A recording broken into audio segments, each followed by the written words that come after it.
Those often face inheritance denial, property grabbing, stigma, as well as discrimination. A crisis further intensified by conflict and migration. Many are left destitute due to a lack of pensions or financial independence, and in many cases are marginalized, silenced, and left without protection and don't get justice. And that's why the United Nations designated a day to mark their hurdles, celebrate their resilience within the context of African descent. Joining us this morning to discuss that day and a lot of issues that do surround the lives and the realities of many widows, not only in Uganda but indeed across Africa, is Timothy Luburwa. He's a community liaison expert at Rhythm International. Many thanks for joining us. Thank you. How are you doing? I'm doing well. Great. First things first. Okay. We have too many days celebrated, commemorated, marked, and all that stuff. Today, I'm coming across International Widows Day. Yeah.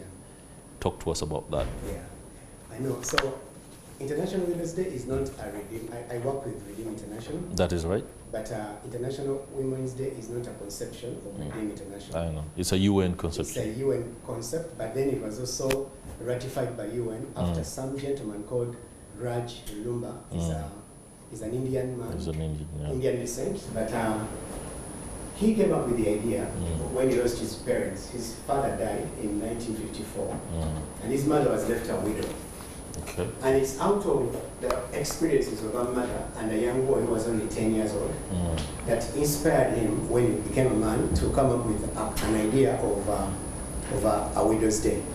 So he conceived the idea like in 1990, 98, 99, and it came up as being ratified by the UN in 2010. But before that, he had, in his own initiative, already had some celebrations of International Widows Day in his own small way. Within his within his means. And that he had done from 2005, from around 2005. So he sells then the idea to, his foundation is called Lumba Foundation. He sells the idea to the UN General Assembly, and that day is ratified in 2010, and then it becomes a day where, like joining, there's so many days that you've talked about. That is right. That are celebrated. But here, the idea really was to highlight the plight of a widow. In many societies across Africa and across the world, the plight of a widow cannot even be overemphasized. That is right. In our work experience at Redeem International, what we've seen is that when a man dies, instead of the circle that would surround this widow who has been bereaved, the man has been survived by a number of children, instead, that very circle usually comes up to say, you don't belong here. The man, your contract has ended with the gentleman who brought you here, so we want this house, we want all the properties. What? And eventually, she's left destitute. And this is a very common occurrence in our societies today. I could speak of my own experience as a young man when my father died. My father died in 1995. Okay. But my mother, who is still alive, thankfully, was not given anything of my father's estate. And I could only give one reason, because she's a woman, and they would say, you don't belong here. You don't belong of another here. clan. Like in our context in Uganda, they would say, you're the other clan, so you cannot be said to have anything of this man. So it doesn't matter how long they have stayed together as a man and wife. Society just comes up and says, you are just a woman. And as a widow, you're even in a more precarious situation. So this is why even the UN, hearing, and there was even a lot of research has gone into this. That's right. Across the world today, there are over 285 million widows. And most of those are living in sub-Saharan Africa. And you can consider the plight, the poverty, the isolation. Many of the times when women lose their husbands, people are quick to accuse them of, even if they died in an accident on any roads in Uganda here, they would say you had something to do with it. So eventually, the problem is really big. That is something, of course, that should draw a lot more attention to the plight of women out there who have been occasioned into the realities of being widows. And I believe as we continue the conversation, we shall be looking at a scenario that has happened, and this one is one that I would love to share, especially on a lady called Mutesi, who was apparently killed. This is Jessica Mutesi, who was apparently killed in a suspected ritual sacrifice in May, and the children are seeking justice. What we are seeing on the screen there is not Mutesi's story, but one that shows or depicts the realities and the challenges that many widows go through. The destruction of their homes after, and literally destruction of life following the death of a man or two. We shall talk about that story a little bit later, but let me return to the core of the conversation and ask about the works of Redeem International. I know you're a not-for-profit organization, right? Yes. Oh, great. Tell us about your works and how it basically aligns itself to the initiatives by the United Nations. So Redeem International exists to protect the lands and homes of widows and orphans from being exploited and taken advantage of. So we do this by partnering with the local law enforcement, the police, the Office of the Directorate of Public Prosecutions, and the courts of law. And in our work, we've been able to secure signed MOUs by most of these organizations, by these departments of government that are charged with law enforcement. So what we do is we stand alongside, identify in the communities those women, widows who have lost their husbands and at a dire, really are left in dire straits. That's right. And at a place where no one can help them. Widows are not the same everywhere. That is right. There are widows who are empowered. Their husbands have left property and no one is really threatening them. Yeah. But for us, we work with law enforcement to make sure that we secure the land and homes of those people. Because we believe that it's only through effective law enforcement that we, all of us, can be secure. But then the problem is exacerbated when you consider a widow who has lost her husband, who has, in some of the story that you've just run, That's right. that lady, that very old woman that you saw there, unfortunately she just passed away. She was called Beretta, just from Wakiso here.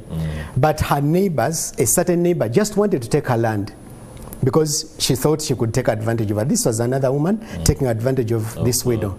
So she ganged up against her, razed down her house. They almost burnt her, that lady. She only passed away last year. But we came in to support such a cause of that woman who was defenseless. And what we do, we don't charge for these services.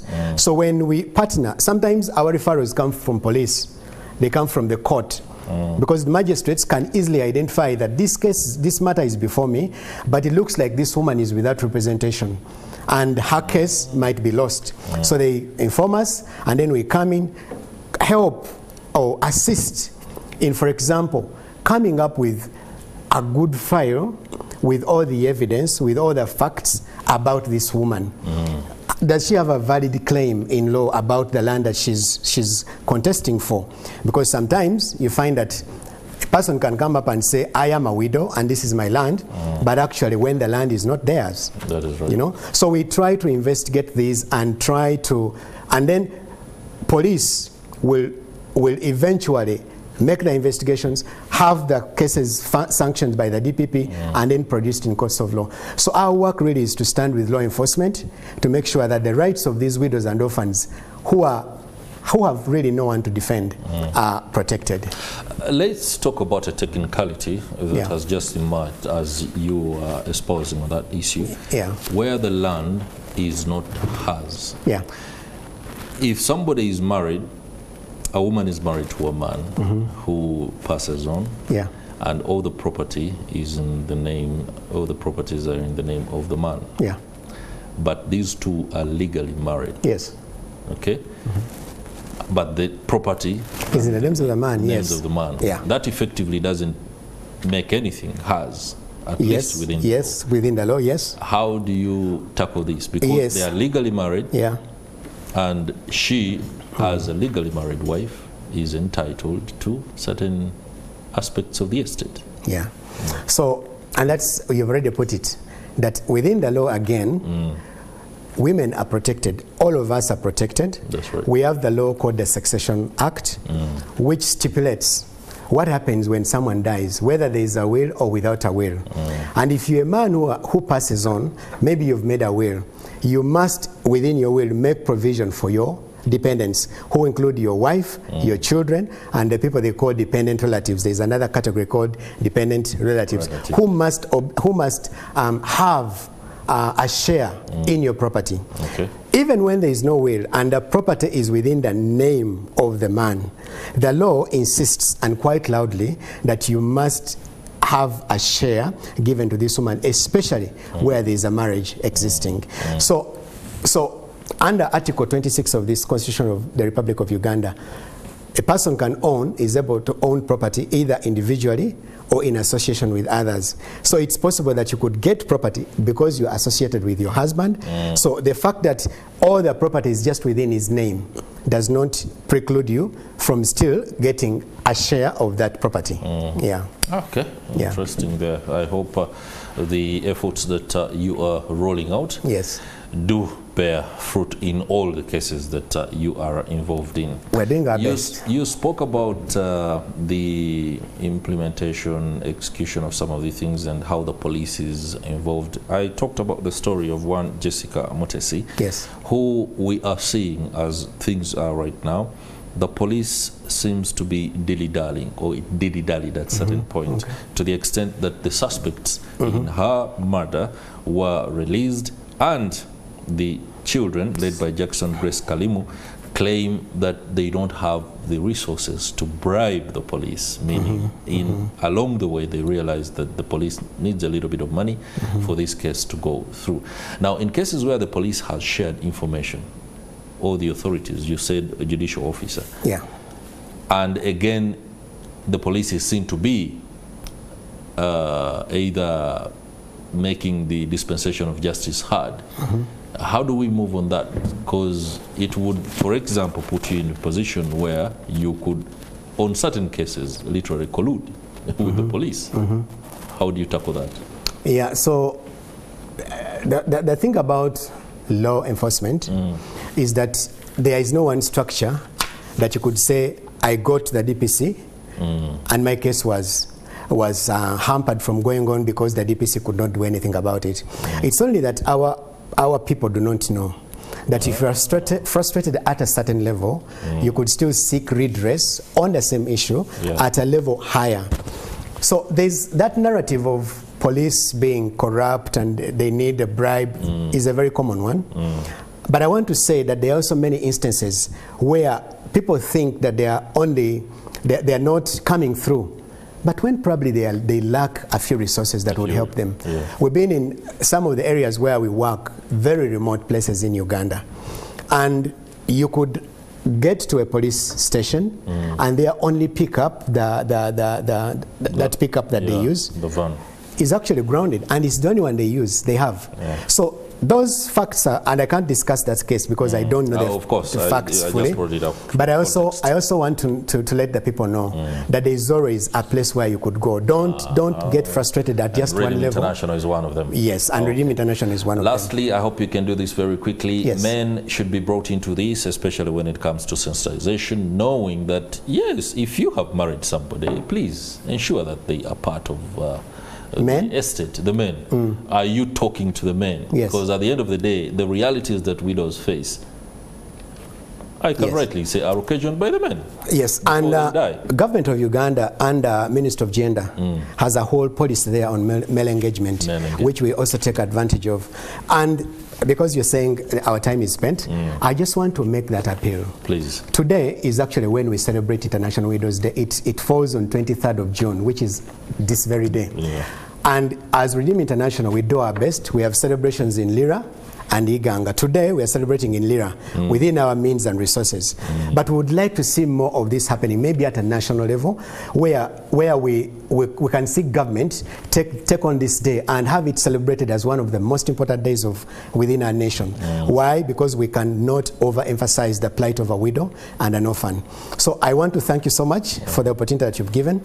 And I know that as we do our work, we still do engage many men to let them know that this which they are doing to someone else's family could actually be the same thing that they will do to yours when you go away. So the earlier that we come together and solve these issues, looking at our law enforcement structures, I don't want people to underestimate the ability of our law enforcement structures to actually deliver justice. They do. When you are frustrated in one area, seek redress to another. And even you people in the news have really done a lot to highlight the plight of the widow. We are honored.